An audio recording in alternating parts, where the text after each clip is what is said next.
Magandang gabi mga kapuso. Ako po ang inyong Kuya Kim na magbibigay sa inyo ng trivia sa likod ng mga trending na balita. Kapag may usok, may apoy. Pero paanong umuusok at nagliliyab pa ang isa raw bato sa Palawan?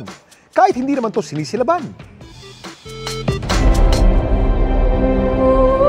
Sino ba naman ang hindi mababato-balani sa video na to? Kung saan ang batong nakababad sa pinggang may tubig. Nang inalis sa tubig, bigla-biglang umuusok at nagliyab pa. Inangat ng second lang, umuusok na at nagiging apoy. Pag ibinalik mo, patay naman. Ang di umano umuusok na bato, napulot ni Alan sa dalampasigan ng kanilang barangay sa Rizal, Palawan. Napansin po namin na may umuusok. Ina-expect po namin may balak na mag-ihaw lang ng isda. Wala naman palang tao. Linapitan po namin. Napansin po namin doon na nagsipagkalat yung mga kulay dilaw. Ang expectation po namin noon ay may kumalat na ginto. Pero nang sinubukan daw nila itong damputin. Napasok po siya. Kinakailangan namin po umanap talaga ng eksperto para po sa aming kaligtasan. Pero ano nga ba itong napulot ni Alan? Kuya Kim, bakit umuusok ang isang nasusunog na bagay? Kuya Kim, ano na? Kuya Kim, ano na? Ang usok ay gawa sa mga maliliit na particles. Hindi nasusunog ang mga particles ito dahil sa kakulangan ng oxygen. Ang tawag dito ay incomplete combustion.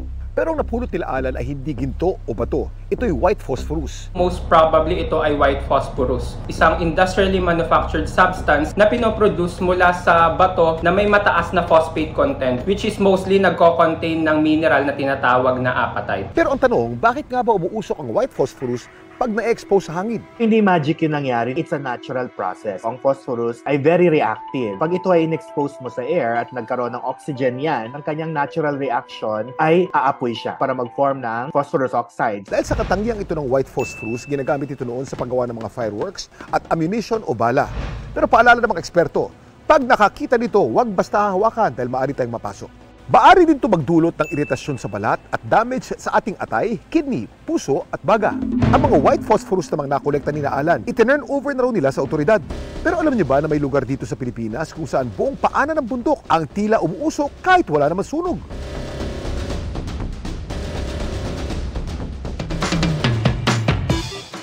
Ang kalsadang ito sa bayan ng Valencia, Negros Oriental ay naging instant tourist destination dahil sa bistulan nitong umuusok na bundok. Pero hindi daw ito usok at lalong hindi ito nasusunog, kundi ito ay steam o singaw na lumalabas sa steam vents mula sa Mount Talinis na isang potentially active volcano. Nakamamanghaman nitong pagbasdan, masangsang lang ang amoy, yan ay dahil sa hydrogen sulfide na present sa steam. Samantala, para malaman ng trivia sa likod ng viral na balita, i-tweet o i-comment lang, #Kuya Kim, ano na? Laging tandaan, kimportante ang may alam. Ako po si Kuya Kim at sagot ko kayo, 24 oras. Mga kapuso, kimportante ang may alam.